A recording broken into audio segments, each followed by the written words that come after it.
والے ہیں۔ ما کان محمد، حضور سرور عالم صلی اللہ علیہ وسلم کا نام نامی اسم گرامی ذکر کیا گیا۔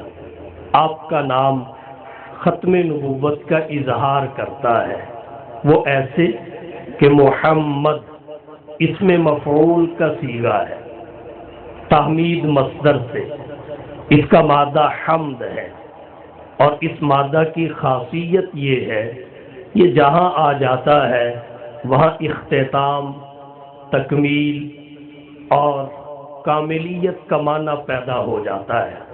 اور اس کی کلام عرب میں بہت ساری مثالیں موجود ہیں۔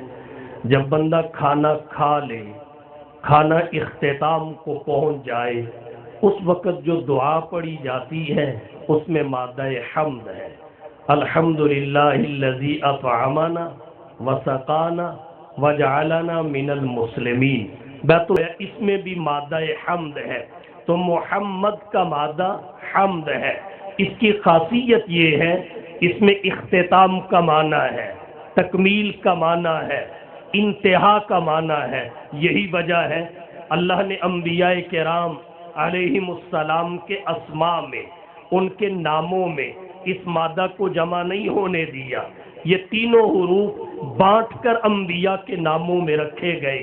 حضور سرور عالم صلی اللہ علیہ وسلم کے علاوہ کسی نبی کے نام میں تینوں حروف جمع نہیں ہے۔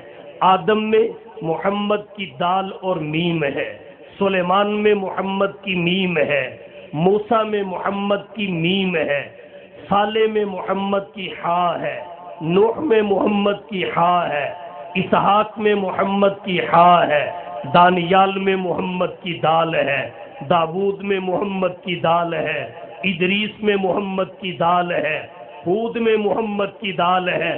کسی نبی کے نام میں یہ تینوں حروف جمع نہیں ملیں گے۔ جمع ہو بھی کیسے سکتے تھے؟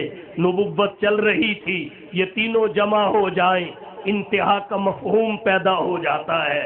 رسالت کا باب کھلا ہوا تھا، یہ تینوں جمع ہو جائیں تو اختتام کا مفہوم پیدا ہو جاتا ہے۔